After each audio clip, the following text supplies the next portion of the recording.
말씀으로 돌아와서 오늘 말씀은 누가복음 2장 22절 27절의 말씀으로 성탄절만 같아라 라는 제목으로 말씀을 나눠보려 합니다.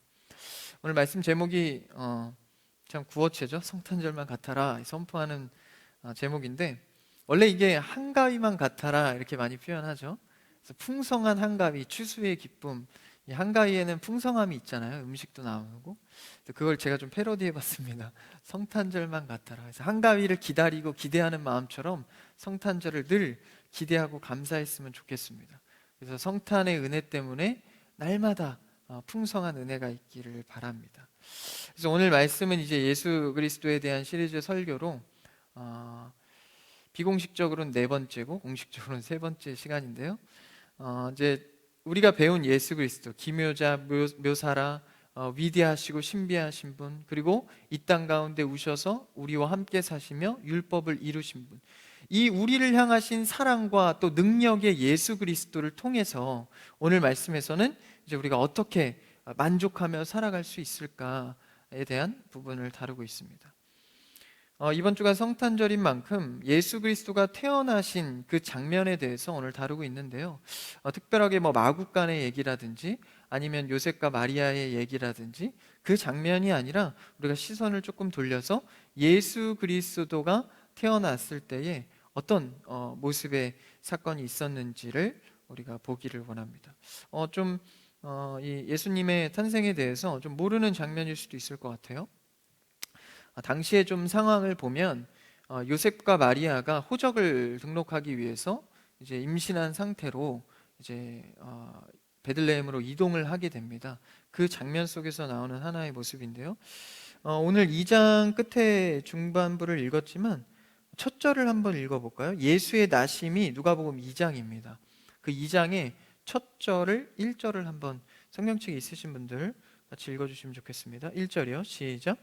그때에 가이사 아구스도가 영을 내려 천하로 다 호적하라 하였으니, 여기서 가이사 아구스도가 나옵니다. 여기 아구스도가 뭐라고 명령을 내리죠?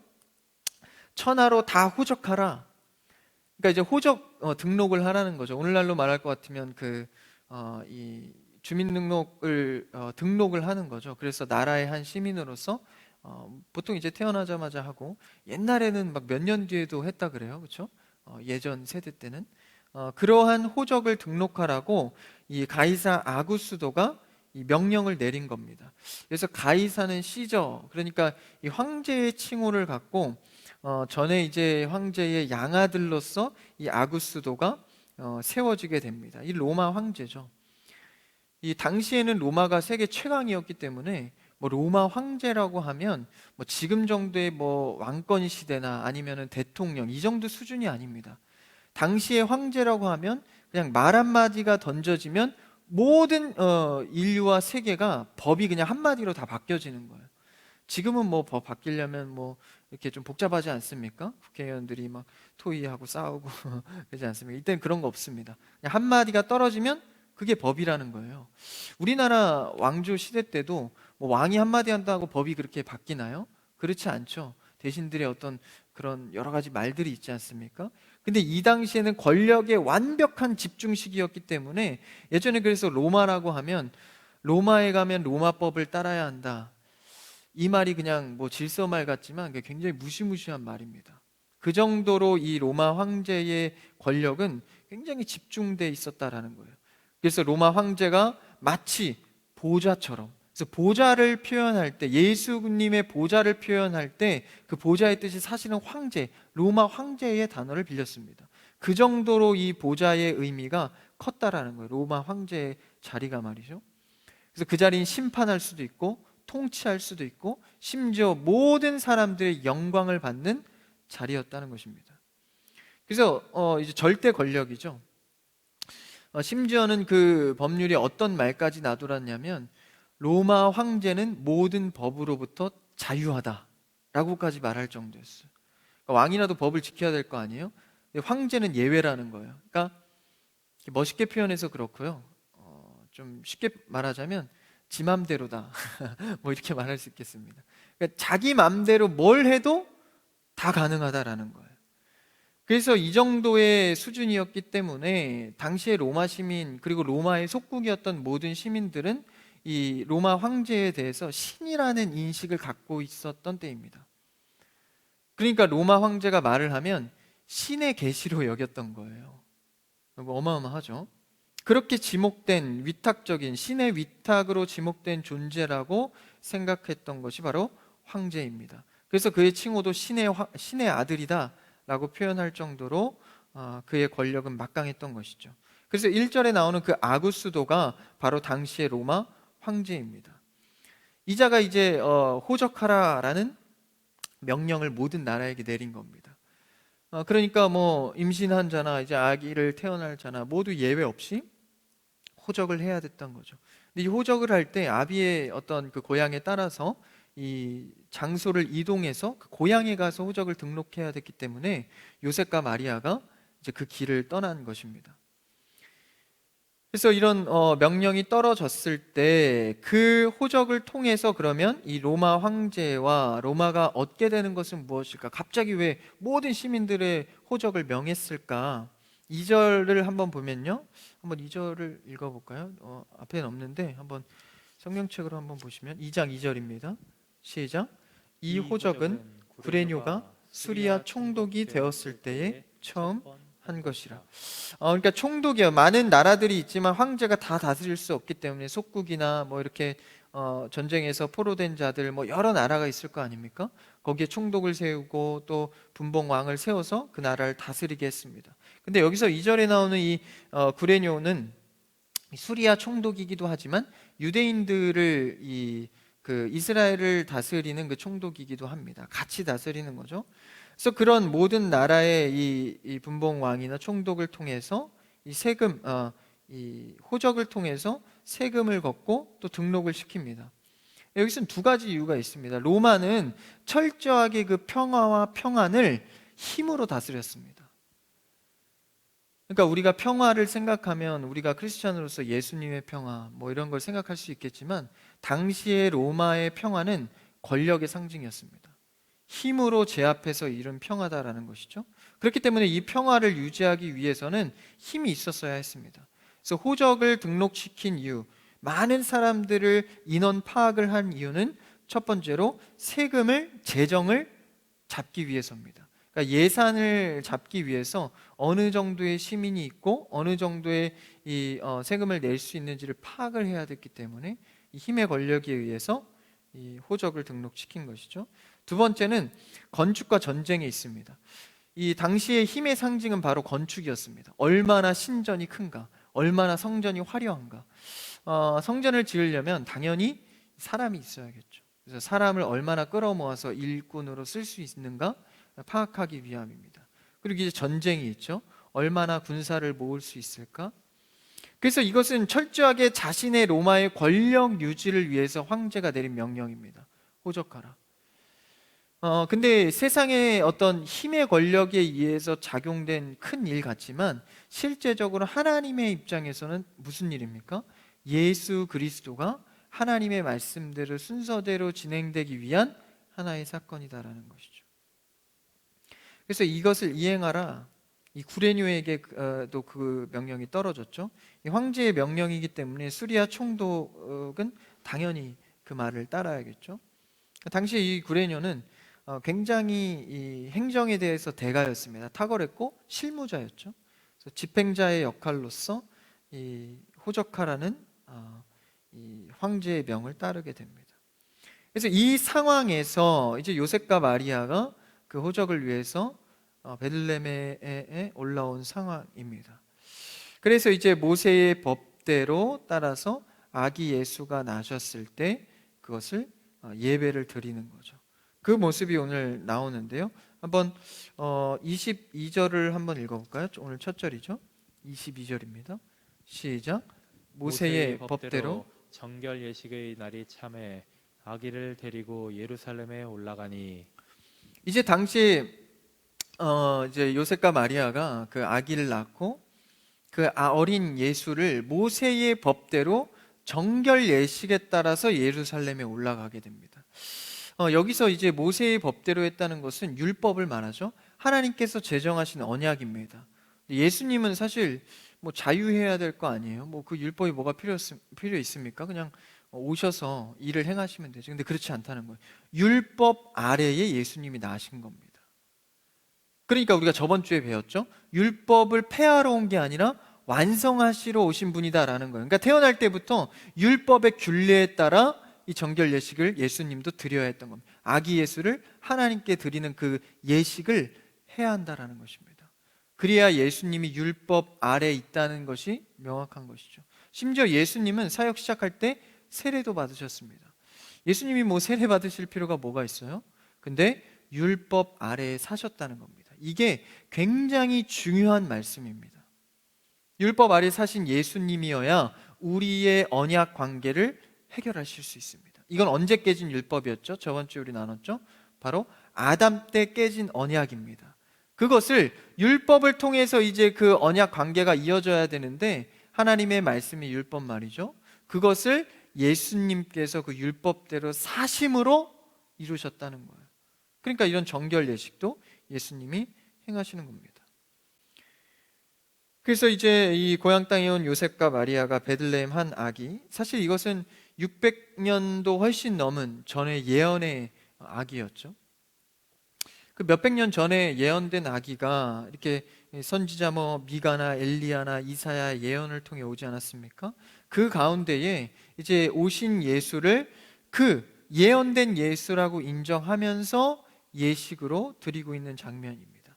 그때 누가 나오냐면 바로 시므온이라는 자가 나옵니다. 오늘 말씀인데요.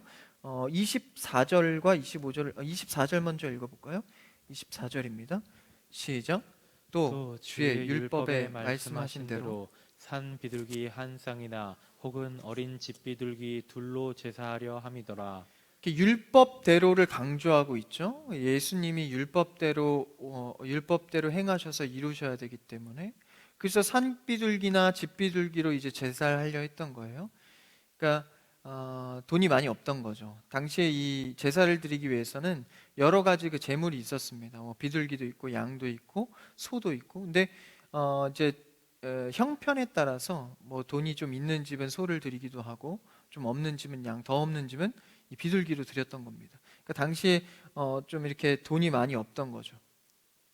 좀 경제적으로 어려웠던 겁니다. 그러니까 비둘기를 드렸죠. 그러니까 예수님은 오실 때부터 뭐 마구간에 오신 것도 있지만 그 경제 상황도 그렇게 좋은 모습이 아니었습니다. 그러니까 여유가 있으면 그렇죠? 좀 여유롭게 사역도 하셨을 텐데 그렇지 않았다는 거예요. 올 때부터 이게 경제적으로 어려웠다는 것이죠. 흠모할 만한 것도 없는 형체의 상황도 그랬다는 거예요. 그래서 그러한 예수님께서 이제 하나님 앞에 예배로 율법 가운데 드려집니다. 한번 25절을 읽어볼까요? 25절입니다. 시작. 예루살렘에 시므온이라 하는 사람이 있으니 이 사람은 의롭고 경건하여 이스라엘의 위로를 기다리는 자라. 성령이 그 위에 계시더라. 이제 25절이 오늘 본문 말씀의 핵심 구절인데요. 예루살렘에 시므온이라는 자가 있었어요. 근데 시므온은 유대인인데 정확히 갑자기 어떻게 온 자인지는 모르지만 이 시므온이 말씀해 보니까 기다리는 자다라고 나와 있습니다. 25절에 이스라엘의 위로를 기다리는데, 이제는 다시 말하면 이스라엘의 위로는 뭐죠? 바로 메시아입니다. 몇백 년 전부터 계속해서 선지자를 통해서 이스라엘의 위로와 이스라엘의 회복을, 메시아를 기다렸다는 거예요. 그 기다리는 메시아를 기다리는 자가 누구였다? 시므온이었다라는 것입니다. 그래서 예수님을 만나게 되고 이 땅 가운데 오실 것을 그토록 기다렸다라는 것이죠. 오늘 25절 사실 말씀 원어에 보면 맨 앞에 직역을 했을 때 빠진 단어가 있습니다. 바로 그러나라는 단어입니다. 그리고 그 앞에 한 쌍을 이루는 단어가 그러나 보라입니다. 그러니까 다시 말하면 25절에서 그러나 보라, 바로 이스라엘의 위로를 기다렸다라는 것이죠. 그러니까 우리가 이 로마의 어떤 호적해서 그런 힘의 권력의 평안으로부터 이제 우리는 반전되어서 보라, 이스라엘을 위로할 자 예수 그리스도가 이 땅 가운데 오셨다라는 것이죠. 그래서 세상의 역사는 로마의 절대 주권 앞에서 황제의 말 한마디면 모든 것이 바뀌고, 호적하라 하면 길거리에 있는 모든 사람들까지도 다 호적해야 되는 그런 권력에 의한 평화이지만, 이제는 25절부터는 그러나 보라, 기다리던 그 위로의 예수 그리스도가 오셨다라는 것이죠. 여러분 삶에서 좀 미래가 보이지 않고 막막한 상황 가운데에서 그러나 보라, 예수 그리스도의 은혜가 있기를 축복합니다. 지금은 당하고 바보 같고 또 권력에 의해서 눌려 있지만, 그러나 보라라는 고백이 우리의 고백이 되길 바랍니다. 반전되어서 모든 위로를 이루실 분 예수 그리스도가 오셨다라는 거예요. 그래서 이 시므온은 25절에 보니까 이스라엘의 위로를 기다리는 사람. 근데 여기서 이 기다림은 막연한 기다림이 아닙니다. 그러니까 시간의 흐름에 따라서 시간만 가기를 기다리는, 시간만 가면 오겠지, 뭐 이런 기다림이 아니라, 이 기다림은 형용사적으로 굉장히 준비된, 그러니까 내가 어떤 삶을 살아가든지 시간마다 이 기다림을 향하여서 기대하는 마음으로 살아가는 장면을 말합니다. 그게 바로 기다리는 사람의 태도입니다. 마치 그 어머니가 아이를 잉태했을 때 이제 나올 날을 기다리죠. 근데 임신하신 어머니가, 잉태한 어머니가 넋놓고 기다리나요? 그렇지 않죠. 이 부모가 아이가 나올 때까지 어떤 기다림을 하죠? 집의 구조를 다 바꿉니다. 그리고 아이 침대도 사고 옷도 사고, 그렇죠? 많은 것들을 준비해서 그날을 기다립니다. 그러니까 넋놓고 있다가 그냥 10개월 뒤면 나오겠지, 이게 아니에요. 그렇죠?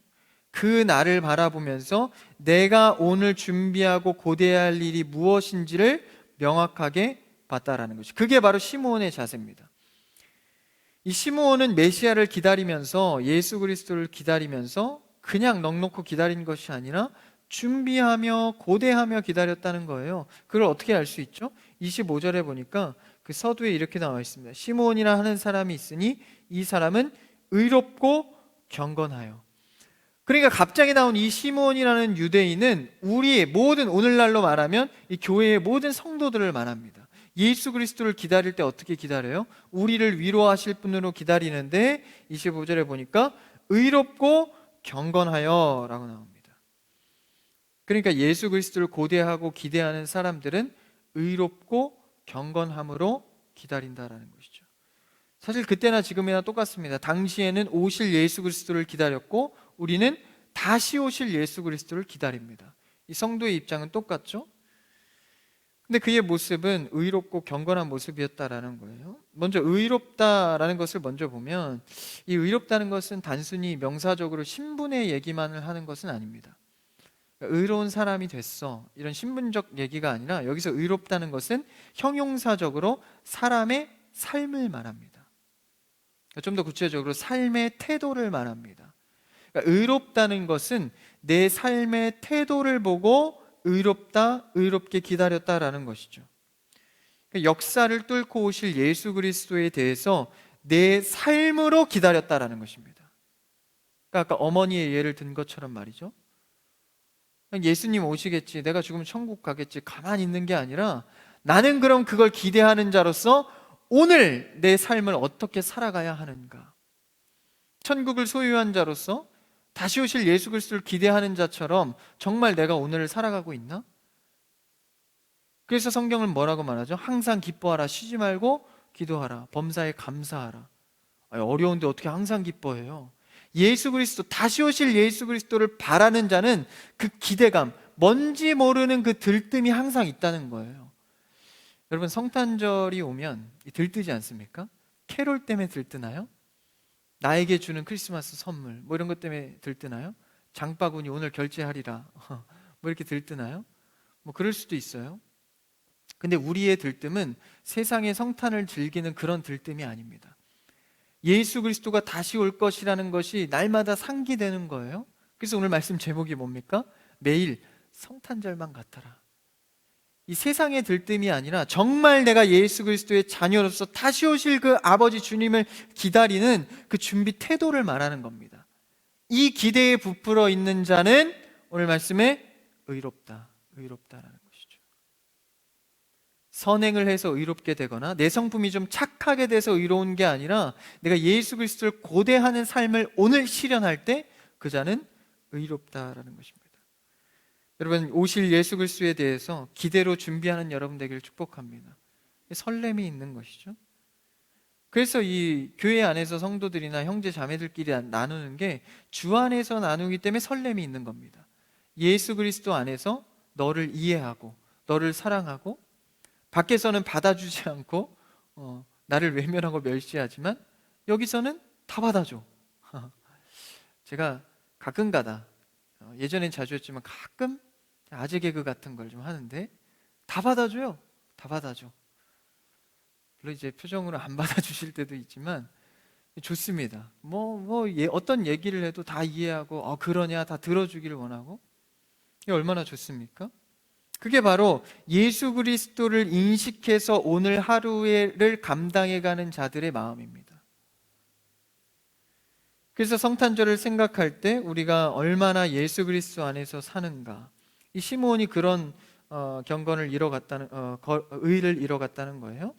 그리고 두 번째가 뭐였죠? 25절에 보니까 의롭고 경건하여입니다. 경건하라라는 거예요. 시므온은 의롭고 경건했대요. 이 경건하다는 것은 이제 의로움, 예수 그리스도 안에서의 그 기쁨이 있으면 이제 나는 어떻게 살아가야 하는가, 그 기쁨으로 어떻게 살아가야 하는가, 그게 바로 경건입니다. 경건은 뭘까요? 경건은 그냥 거룩하게 좀 이렇게 겸양 있게 좀 조용조용 거룩하다 느끼고 이런 걸까요? 그런 건 아닌 것 같아요. 여기서 말하는 경건은 사실 원어적으로 두 단어가 합쳐진 합성어입니다. 그러니까 이 합성어는 더 좋은 것 그리고 선택하다, 이 두 개의 단어의 합성어입니다. 그러니까 다시 말하면 더 좋은 것을 선택하다, 그게 뭐예요? 경건이라는 겁니다. 다시 말하면 더 좋은 것을 선택해서 그걸 붙잡는다라는 겁니다. 그러니까 이러한 것이 지금 뭐예요? 시므온이 갖고 있는 경건의 모습입니다. 그러니까 세상의 어떤 것보다도 더 좋은 것을 예수 그리스도 메시아로 여겨서 그것을 선택한다는 거예요. 그래서 이것은 빌립보서 말씀에서 같은 단어로 잘 나타내고 있는데요, 빌립보서 3장 12절에서 14절, 조금 길지만 한번 같이 읽어볼까요? 빌립보서 시작. 내가 이미 얻었다 함도 아니요 온전히 이루었다 함도 아니라 오직 내가 그리스도 예수께 잡힌 바 된 그것을 잡으려고 달려가노라. 형제들아, 나는 아직 내가 잡은 줄로 여기지 아니하고 오직 한 일, 즉 뒤에 있는 것은 잊어버리고 앞에 있는 것을 잡으려고 표대를 향하여 그리스도 예수 안에서 하나님이 위에서 부르신 부름의 상을 위하여 달려가노라. 계속 말하는 게 뭐예요? 그래서 잡으려 한다, 잡는다, 이게 뭐죠? 더 좋은 것을 잡기 위해서 간다라는 겁니다. 그러니까 예전에 이렇게 사냥을 이제 나가지 않습니까? 고대 때는 사냥을 나가면 더 좋은 먹잇감을 잡기 위해서 서로가 경쟁을 하는 거예요. 그러면 당시에는 뭐 이렇게 사냥하는 게 주 업무이지 않습니까? 그럼 이제 사냥을 하게 되면 조그만한 토끼나 이렇게 여우 같은 작은 동물들이 있어요. 근데 그걸 잡으려고 갔는데 옆에 더 큰 사슴이나 뭐 이런 큰 동물이 있는 겁니다. 그럼 여러분 어떻게 하죠? 그래도 난 토끼가 좋아, 뭐 이렇게 잡나요? 그렇지 않죠. 더 큰 것을 향해서 잡으려 갑니다. 여기서 중요한 것은 더 큰 것을 향해서 잡으러 가면 이 토끼는 어떻게 하죠? 놓친다는 거예요. 토끼도 자꾸 이걸로 잡으려고 애쓰다 보면은 결국 놓치게 됩니다. 한쪽으로 더 좋은 것을 향해서 잡는 태도가 바로 경건이다라는 것이죠. 덜한 것을 포기하고 더 좋은 것을 잡는 태도. 여러분은 어떠한 더 좋은 것을 향해서 달려가고 계십니까? 그래서 아까 빌립보서 말씀에 표대를 향하여 달려간다, 설정해 놓고 달려간다는 거예요. 그게 제일 좋은 것으로 여기고 간다라는 것입니다. 여러분, 삶의 우리의 신앙생활 속에서 얼마나 많은 것들이 유혹되고 먼저 되어야 한다고 나에게 강요합니까? 일단 취직부터 해야지, 일단 돈부터 벌어야지, 신앙생활 나중에 해도 늦지 않아, 일단은 예배 내려놓고 1년은 열심히 돈 벌어. 여러분, 이런 유혹이 오지 않을 것 같습니까? 1년만 있다 하자, 2년만 있다 하자. 여러분, 그러나 신앙은 표대를 향한 제일 좋은 것을 이미 설정하고 달려가는 행위가 바로 신앙생활입니다. 그래서 우리는 그 분별을 그 중간중간에 많은 유혹들로 우리를 흐리게 하죠. 그러나 시므온은 날마다 경건과 의로움으로 살아갔다는 겁니다. 다시 말하면 표대를 설정해 놓고 덜 좋은 것을 잠시 옆으로 놓고 더 좋은 것을 향해서 달려갔다라는 것이죠. 근데 여기서 이제 오해할 것이, 항상 교회에서 뭐 이런 말씀을 다루다 보면 우선순위를 너무 강조하다 보니까 삶의 모든 형식을 우선순위의 개념으로 자꾸 생각할 때가 있어요. 이게 무슨 말이냐면, 삶을 살다 보면 여러 가지 복잡한 일들이 생깁니다. 근데 우선순위라는 착각이 형식과 율법주의로 생각할 때가 있어요. 그러니까 무조건적인 어떤 그런 신앙에서 오는 이런 부딪힘이 있습니다. 그러니까 예를 들어 보면, 교회 안에 무조건 있다고 거룩한 겁니까? 그러니까 여러분이 생활에서 여러분의 할 일과 공부해야 되고 취직을 위해서 노력해야 되고 이걸 다 제쳐버리고 교회 안에서 예배만 드리고 청소하고 교회에서 자고 밥 먹고 계속 이러면 거룩한 걸까요? 우선순위가 교회니까 그렇게 하라는 걸까요? 그게 아니라는 겁니다. 우선순위의 이 딜레마에 빠지면 그냥 교회 봉사 많이 하고 예배 많이 드리면 그게 최고 신앙생활 하는 건 줄 아는 거예요. 물론 예배가 1순위입니다. 이거는 단순한 거죠. 예배 먼저 드려야 됩니다. 이건 쉽습니다. 근데 나의 삶의 수많은 선택 속에서 그 선택만 있을까요? 예배 드리는 것, 순서 전환하는 것만 있을까요? 그렇지 않습니다. 사람과 대화하면서 내가 어떤 말을 먼저 해야 될까? 사람과 어떤 결정을 하면서 어떤 결정을 해야 될까? 그러니까 우선순위라는 것은 무조건 주님 그 어떤 뭐 예배드릴 교회 안에 이런 게 아니라 내가 예수 그리스도 안에서 먼저 생각을 하냐라는 것입니다. 그게 중요한 거죠. 내가 어떤 고민을 하고 결정함에 있어서 그 고민 가운데에 예수 그리스도가 계시냐라는 것입니다.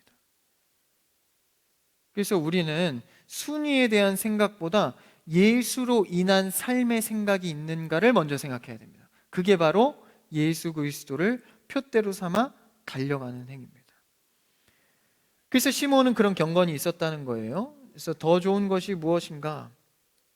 그래서 빌립보서 아까 말씀하니까 달려간다. 당시에 고대 때 달리기는 지금처럼 이렇게 여러 가지 달리기 형태가 아니었습니다. 지금 뭐 50m, 100m, 마라톤도 있지 않습니까?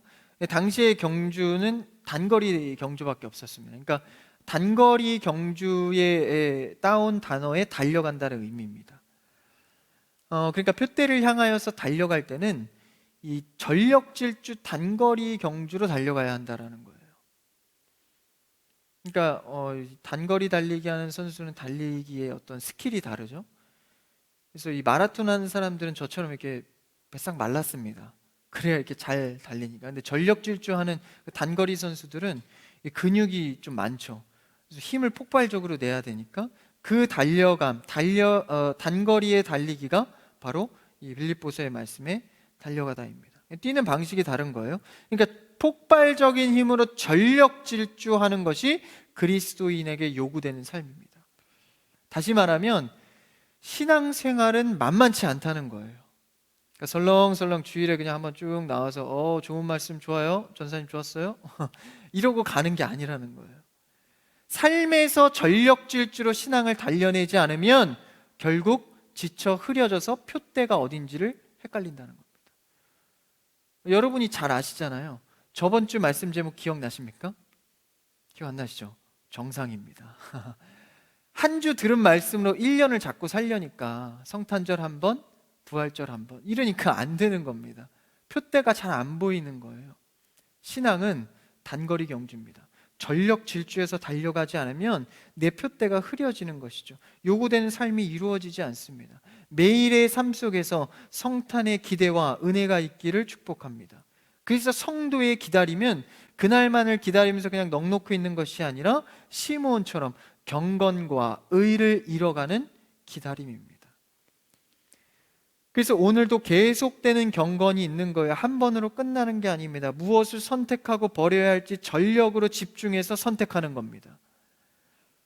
그래서 사실 크리스찬들은 바쁩니다.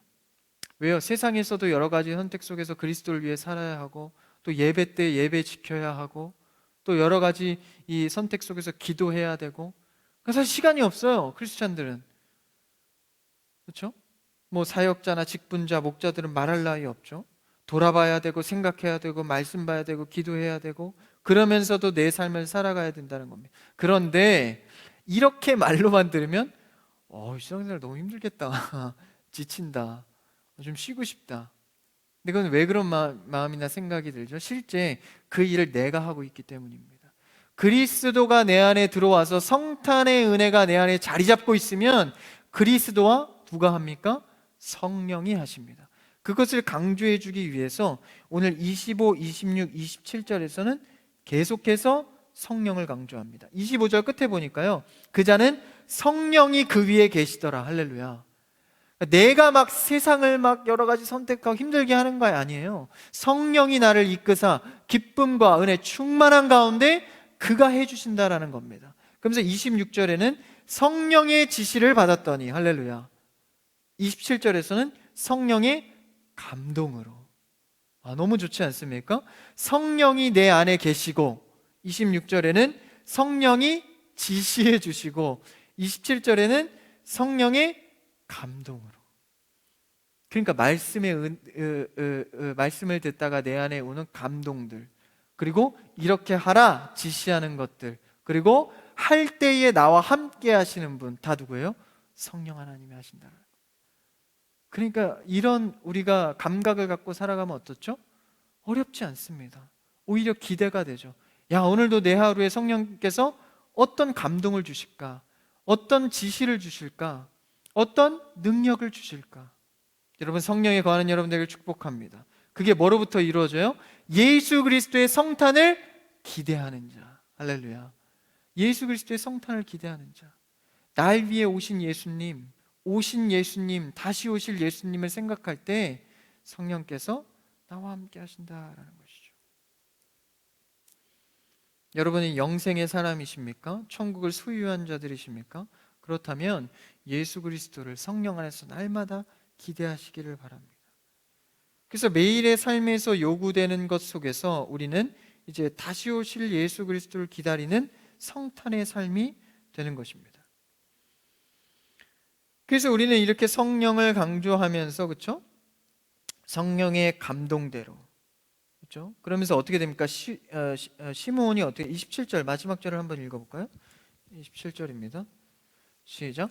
성령의 감동으로 성전에 들어가매 마침 부모가 율법의 관례대로 행하고자 하여 그 아기 예수를 데리고 오는지라. 그 예수를 데리고 와서 시므온이 어떻게 되죠? 28절까지는 안 읽었는데 28절을 한번 더 읽어볼까요? 앞에 없습니다. 성경책으로 시작. 시므온이 아기를 안고 하나님을 찬송하여 이르되. 여러분, 그토록 기다리던 메시아를 시므온이 어떻게 했다고요? 안았다라는 것입니다. 여러분, 다시 오실 예수님이 내 앞에 와서 내가 그토록 기대하던 그 예수님을 내가 안고 찬양하며 예배드렸다는 거예요. 여러분, 전율이 오지 않습니까? 내가 그토록 기대하던 예수 그리스도가 당장 오늘 내 품에 와서 그를 안고 여러분 예배한다고 생각해 보십시오. 여러분, 그것은 상상할 수 없는 기쁨과 은혜입니다. 그걸 누가 누렸다고요? 견건과 그리고 의롭게 예수 그리스도를 준비한 자가 그 기쁨을 누렸다는 것입니다. 여러분, 이 은혜를 얼마나 누리고 계십니까? 일상에서 누리고 계십니까? 여러분, 이것은 시므온이 그냥 단번에 신비하게 무슨 도깨비 방망이처럼 이루어진 일이 아닙니다. 경건과 의로움으로 준비되었을 때 그가 이 은혜를 누렸다라는 것이죠. 그래서 우리에게요, 은혜나 응답이 오는 것도 가끔은 신비적으로 그냥 한 번에 떨어지는 것 같을 때도 있어요. 여러분, 그런 경우는 거의 없다고 보시면 됩니다. 성경의 질서는 항상 그의 근육을 단련시키고 그를 은혜로, 직분으로 단련시켜서 결국 응답을 이뤄내십니다. 그게 하나님의 방법이에요. 다윗을 볼까요? 다윗은 항상 양을 치면서 늑대나 짐승들을 쫓기 위해서 이 돌팔매질 연습을 했습니다. 그 연습이 지루했을 법도 한데 매일매일 연습을 하면서 양치기, 자신의 오늘의 일상을 준비한 겁니다. 그랬을 때 이 골리앗이라는 어마어마한 군대가 쳐들어왔을 때, 골리앗이 이 거인 아닙니까? 그 앞에서 이제 하나님을 욕되게 하고 공격하려 할 때 이 다윗이 한 방에, 그렇죠? 돌팔매질로 이 돌을 날려갖고 이 정수리가 아니라 이마에 꽂히지 않습니까? 그게 그냥 신비한 어떤 영웅적인 사건일까요? 영웅을 시사하고 있는 게 아닙니다. 오늘날에 단련되고 훈련되고 오늘의 삶을 살아간 자, 그 자가 하나님의 일에 쓰임받는다라는 겁니다. 다니엘은 어떨까요? 다니엘이 한 번의 그런 기적과 같은 사람들의 공격에서 승리한 자가 됐을까요? 아니요. 그는 매일매일 습관에 따라 기도했습니다. 그랬을 때 그를 지키시고 들어 쓰신다라는 것이죠. 여러분, 오늘날에 예전에도 그렇고 교회가 세워지면서 자꾸 한방 은혜를 강조하는 것이 많습니다. 한방 은혜, 수년에 한 번 해서 은혜 확 끌어올려서 또 살아보자. 어디 기도원 들어가서, 요새는 기도원을 안 가지만 어디 집회 가서 한방 은혜 한번 받자. 여러분, 그게 좋아 보이지만 예전엔 그게 좋은 줄 알았어요. 근데 기도원 그런 거 다 사라지지 않았습니까? 왜 그렇습니까? 교회 생활 해보고 성경을 깊이 신학적으로 체계를 잡다 보니까 그게 아니구나, 한방 신학으로 살아가는 게 아니구나를 깨닫게 된 겁니다. 그래서 한방 은혜가 아니라 일상에서의 삶에서와 결과가 진짜라는 거예요. 일상에서의 은혜. 그래서 사실 일상에서의 삶의 기적이 날마다 있어야 되는 거예요. 일상에서의 성탄. 여러분, 일상의 성탄이 회복되기를 축복합니다. 그래서 신앙의 과정을 다 생략해버리고 자꾸 결과만 달라는 거예요. 예배하지 않고 기도하지 않고 하나님과 교류하지 않고 주님 그냥 이루어 주십시오. 장담하건대 제가 예수님이어도 이루어주지 않습니다. 하나님은 늘 뭘 원하시죠? 우리와 관계를 원하십니다. 언약도 거룩도 다 뭡니까? 관계로 이루어진 것입니다. 거룩함도 나와 관계하자, 언약도 나라 관계해서 이루자. 그렇죠? 그 관계를 인간 입장에서 자꾸 깨니까 예수 그리스도를 보내면서까지 나와 관계하자 말씀하시지 않습니까? 근데 오늘날의 우리의 신앙 속에서 이런 관계 다 무시하고 자꾸 달라 달라고만 하니까 그게 신앙생활의 기쁨이 있습니까? 당장 그 응답이 와도 사실 그 응답은 단편적인 기쁨입니다. 무엇이 이루어진 것보다 하나님과의 관계로 맺어짐에 따라 기쁨이 있기를 축복합니다. 그래서 여러분들은요, 신앙생활에 항상 과정 속에 은혜가 있어야 합니다. 오늘의 예배가 기쁨이고 내가 하나님께 찬양할 수 있는 오늘의 삶의 과정에서 주의 은혜를 발견해야 하는 것이죠. 그래서 여러분, 요행을 바라지 마십시오. 사람을 하나님께서 쓸 수 있도록 훈련받으시기를 축복합니다. 신앙생활의 요행을 자꾸 바라시면 안 됩니다. 그냥 기적처럼 예배 드렸으니까 막 탁 한 번에 무슨 스파크가 일어나서 응답이 되겠지, 로또처럼 말이죠. 하나님은 그런 방식을 원하지 않습니다. 우리에게 원하는 것은 요행이 아니라 하나님과 날마다 관계하는 그 부드럽고 따뜻한 관계의 유지입니다. 여러분은 오늘도 얼마나 하나님과 관계하셨습니까? 대화하셨습니까? 기도하셨습니까? 오늘 이 예배도, 지금 드리는 예배도 하나님과 관계하는 것인 줄 믿습니다. 그래서 어떤 신내림 받듯이 말이죠, 하루아침에 뭔가 탁 일어날 것처럼 말이죠. 그래서 저는 이 점 보러 다니시는 분들 있지 않습니까?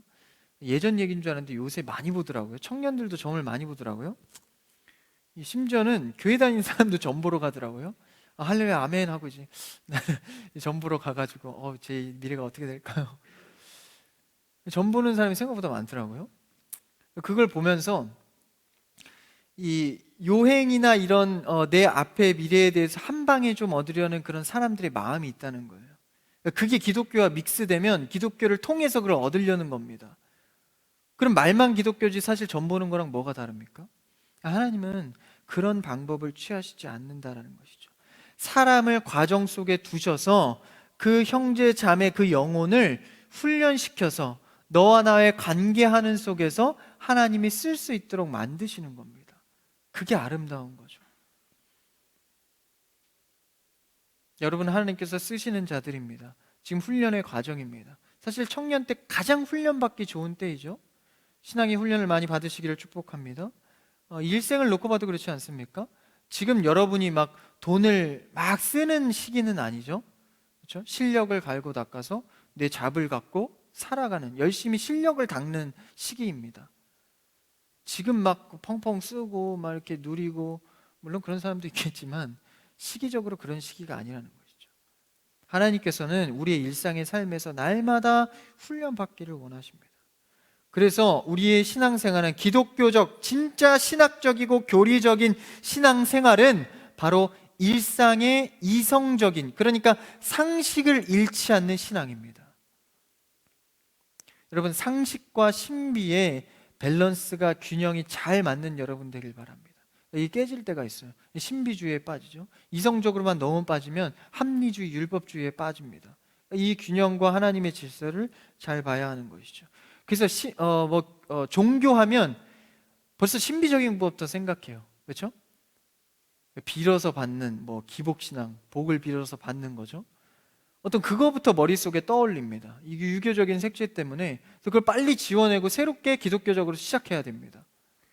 일상과 평범함을 상식이 된, 그러니까 사실 성경은 비상식적인 부분인 것 같지만 실제 깊이 들어가서 이걸 적용해 보면 굉장히 하나님은 여러 군데에서 상식적으로 일하십니다. 물론 신비적으로, 비상식적으로 일하실 때도 있죠. 대부분의 일의 방식은 하나님이 그렇게 하지 않으세요. 예수님만 봐도 알지 않습니까? 비상식적으로 할 것 같으면 굳이 예수님 보낼 필요 뭐 있어요? 그냥 하나님의 능력으로 여러 가지 방법 써서 뿅뿅 이런 거 해서 그냥 탁탁 하면 되지 않습니까? 하나님은 지극히 우리 입장에서 낮고 낮은 곳에 오셨다라는 것이죠. 그러니까 이 상식과 신비의 개념 속에서 우리가 균형 있는 신앙생활을 해가야 합니다. 연말 연초에 전 보러 가지 마십시오. 걸리면 저한테 혼납니다. 전 보러 가시는 분들은 없죠. 이제 그런 기복적인 신앙 속에서 그런 신앙을 할 수 있다는 것입니다. 그래서 우리는 오늘 우리의 성도의 모습과 같은 이 시몬을 통해서 배우는 겁니다. 아기 예수를 갑자기 만난 게 아니에요. 신비하게 받은 게 아닙니다. 만약에 신비하게 예수 그리스도를 누렸다면 시몬이 와 대단하다, 이런 예수 그리스도를 내가 만나게 되니 이렇게 붕붕 떴을 거예요. 신앙생활은 그렇게 붕붕 뜨는 게 아닙니다. 쫙 오히려 깔아앉고 겸손하게 나아가는 거죠. 왜? 내가 그 전에 경건과 의로움으로 준비됐기 때문입니다. 그래서 신앙생활 처음에 모르는 사람들이 처음에 막 붕붕 떠서 막 조다조다 막 이렇게 하는데 알고 보면 쫙 깔아앉죠. 시간이 지나면. 이렇게 해야 되는구나. 그걸 배우게 됩니다. 그래서 오늘 시몬을 통해서 우리는 아기 예수를 만나는 장면을 봅니다. 여러분, 예수님을 어떻게 만나기를 원하십니까? 묵묵하고 경건하고 준비된 태도로 만나는 여러분 되기를 축복합니다. 그게 바로 오늘 일상의 성탄의 은혜로 회복되는 것입니다. 말씀을 정리합니다. 여러분, 우리의 삶은 날마다 성탄의 은혜와 기쁨이 있어야 합니다. 그랬을 때 시므온과 같은 그런 준비된 자로서 경건과 의를 이루어가기를 원하시는 것이죠. 그래서 여러분의 신앙은 어떤 태도입니까? 그 기다림 속에서 정말 더 좋은 것을 잡고 표대를 향하여서 전력 질주로 달려갈 수 있는 여러분의 삶에 그런 기대와 기쁨이 회복되기를, 이 성탄절에 예수 그리스도의 은혜가 회복되기를 주님의 이름으로 축복합니다.